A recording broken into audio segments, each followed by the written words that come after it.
tumefanya ziara katika ile eneo la Africana hapa wilaya ya Kinondoni, nikiwa na mkuu wa wilaya na kamati ya usalama ya wilaya, lakini pamoja na wataalamu kutoka TRA, kutoka FCC, pamoja na wataalamu wenzetu wengine ambao wanatusaidia kutoka kwenye ofisi za serikali.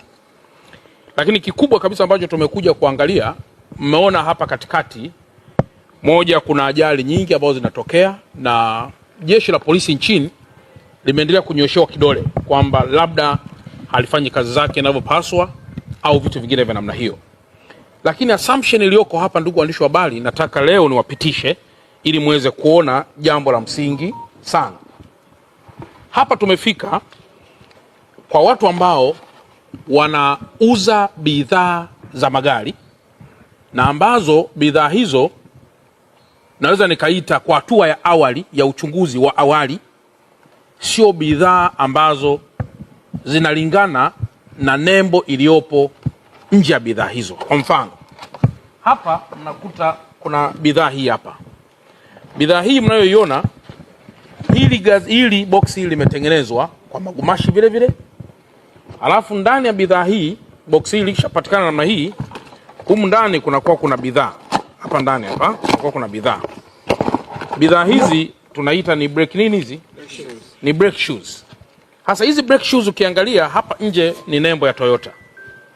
Alafu hii nembo ya Toyota hapa pia kuna hizi nembo hizi zinakuja zinabandikwa, hizi ziko tofauti kabisa, zinabandikwa. Na hapa ndani kanawekwa karatasi kuonyesha kwamba ni bidhaa mpya iliyotoka Japan.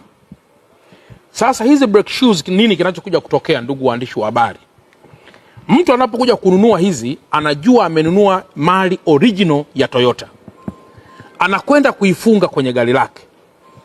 Then mwisho wa siku hizi brake shoes pamoja na mfumo mzima wa breki, unakuwa mtu anayenunua anadhani amefunga vitu original, na anaondoka katika safari yake kutoka hapa kuelekea Mbeya, na anajiamini kabisa kwamba mali aliyonunua ni salama. Lakini baada ya muda, mali hii mnayoiona hapa imepigwa chapa kabisa huko ndani kwamba ni Toyota, lakini kwa uchunguzi wa awali na wataalamu ambao tunao watachunguza zaidi, inaonesha kabisa kwamba jambo hili si Toyota aliyefanya production, lakini box hili limetengenezewa hapa tulipo. Halafu zinakuja zinabandikwa nembo hizi kuonyesha kwamba kwa kweli hii ni mali original kabisa. Sasa mwisho wa siku unakuja kukuta kwamba hiki kitu kinachofanyika kwenye mali hii ndivyo kinavyofanywa kwenye oili. Umenunua gari yako leo mpya, unaweka oili yako, ndani ya miezi miwili engine imenoka, engine imekosa uwezo. Kumbe ni kwa sababu ya oil fake, au ni kwa sababu ya oil ambazo zinauzwa huku mitaani zikiwa sio zenyewe. Sasa hapa pia tunao wataalamu wa Toyota wenyewe ambao ndio wazalishaji hivi vitu. Ukiangalia haya madubasha yote haya ni madubasha ambayo yanazalishiwa mahali ambapo wao wanajua, wachunguzi watafanya kazi hiyo. Lakini hapa pana viashiria vya haraka sana kwamba bidhaa hizi zote ambazo mnaziona ziko hapa ni almost bidhaa fake ambazo wazalishaji wenyewe wenye nembo hizi hawajazalisha mali hizi. Kwa hiyo unaweza kaona Watanzania wanavyolalamika kwamba kuna ajali nyingi, halafu mtu anasimama labda anaweza kusema polisi haijafanya kazi zake, lakini ukija hapa ndio unaanza kuelewa kwamba ala, kumbe unapodhani umefunga brake, halafu kumbe ni brake fake. Unaanza kutelemka mtelemko wako, unaitafuta brake, unakuta hamna.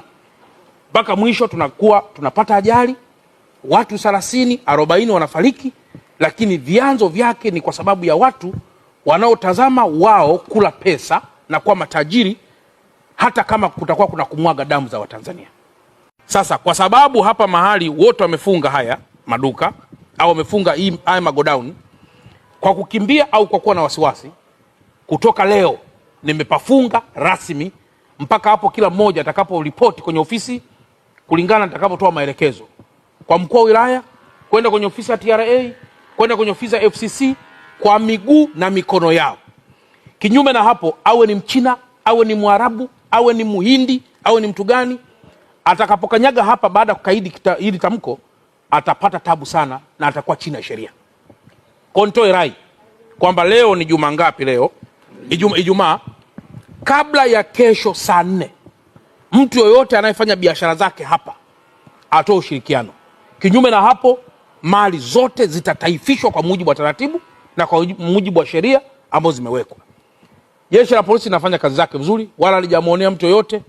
TRA hawajamuonea mtu yoyote, FCC hawajamuonea mtu yoyote, wote wa ushirikiano ili angalau waweze kuangalia kitu hicho kiko sawa. Unapofanya taratibu za kuassemble, TRA watasema, lakini vile vile kuna TIC watasema unapofanya assembling kuna sheria gani zinapaswa kuzifanya. Lakini hapa wana assemble, yanaondoka madubasha na kwenda Kariakoo moja kwa moja. Sijui kama kuna hata watu wa TBS labda wanapitia hizo vitu au nani. Inawezekana tunapaswa kufanya hivyo, lakini kama watoa ushirikiano manake ni kwamba ni wakaidi wa sheria. Lakini mwisho tunachokizungumzia ni nini? Mwisho ni kwamba kwa mfano leo tunahatarisha ajira pia za vijana wetu. Tunahatarisha pia masuala mbalimbali ya usalama wa taifa letu. Tunahatarisha mambo mengi sana kwa hizi biashara ambazo zinakuwa hazifuati taratibu ndani ya taifa letu. Kwa hiyo ndugu zangu waandishi wa habari, mtupelekee salamu kwamba Mheshimiwa Mkuu wa Wilaya ya Kinondoni ndugu yetu Saadi Mtambule na kamati ya usalama na wataalamu wa sekta watafanya operation ya kufa mtu ambayo ni non-stop katika maeneo yote, na vile viwanda vyote na sehemu zingine tutakazozikuta zinaelekea kukidhi matakwa ya serikali. Tutawapa uwezo na nguvu ili waweze kuingia zaidi kwenye mifumo ya kisheria na wafanye shughuli zao bila kuwa disturbed.